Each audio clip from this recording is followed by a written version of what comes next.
Today when we read Judy Moody, we're going to go ahead and do what good readers do, and we're going to stop and remember, review, and summarize what happened last, and then we're going to make a prediction before we start reading. So I want to remember that Judy Moody from the very beginning wasn't happy about going to third grade, that she got a pet, but it was really a plant, and she named it Jaws. That she joined a club with her best friend Rocky and her brother Stink, and it was called the TP Club because a toad peed on them. And the last thing that happened was that Judy Moody had to go to Frank Pearl's birthday party, and she ended up being the only girl at the party. And the prediction that I'm making now is the party was over, and Judy and Frank seemed to be getting along, and they were talking about things that they had in common. So my prediction, because I know that characters change throughout the story, is that Judy might not think Frank Pearl is like so disgusting after all. But I want you to stop and think and make a prediction what you think is going to happen with Judy and Frank Pearl. Okay, I'm going to read one more chapter to you today. Frank Pearl's not in this chapter, so we're going to have to hold on to that prediction for the next time. But we're going to go ahead and read one more chapter in Judy Moody.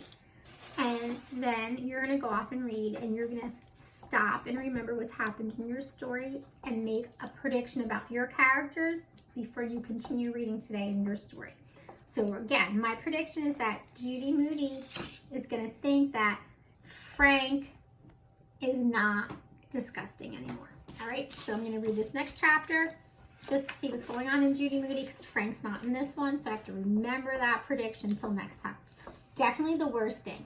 Judy's day was off to a grouchy start. This was the day that Stink, her once smelly, sold dirt for moon dust brother, was going with his class to Washington, D.C. to see the president's house.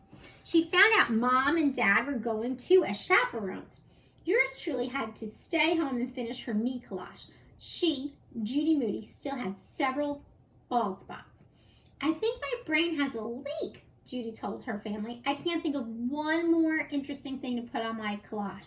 Judy sank down in the family room couch like a balloon that had lost 3 days' air. Interesting things could happen to me better in Washington, D.C., Judy said.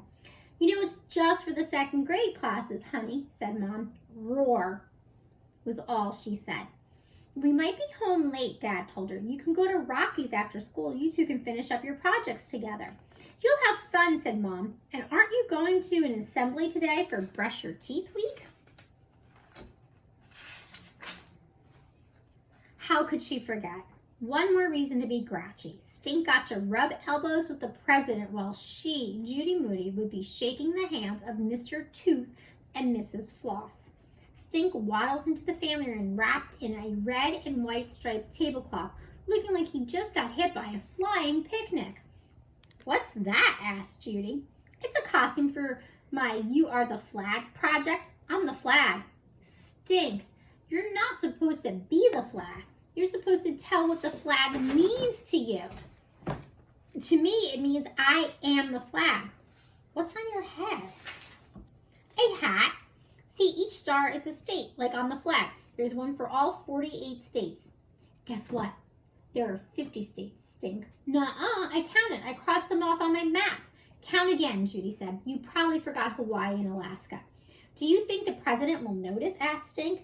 Stink, the president just about made the states. He'll notice. Okay. I'll stick 2 more on. Every other second grader writes a flag poem or draws a picture for You Are the Flag. My brother's a human flag. What's wrong with that? You look like a star-spangled mummy and walk like a banana. That's what. I get to see a room where everything is made of real gold, even the curtains and bedspreads. Heather Strong says the lamps are made of diamonds. Heather Strong lies, said Judy. It was no use. She would have to change her me collage. Frank's birthday party was no longer the worst thing ever. Frank Pearl ate paste for a dare, and he gave her a baby food jar with 6 ants and a fly for Jaws. Not meeting the president of her own United 50 States was absolutely and positively the worst thing that ever happened. Her whole family, including her brother, the human flag, was going to Washington, D.C. While she, Judy Moody, would be listening to a talking tooth. Okay, so Frank wasn't in that chapter, like I said, but she kind of mentioned him. So use that as a clue to what you think Judy's feeling and thinking about Frank Pearl now. And then go off and do some retelling and predicting in your story and fill in an April challenge, color in one of those raindrops for today. And I'll see you tomorrow. Bye, guys.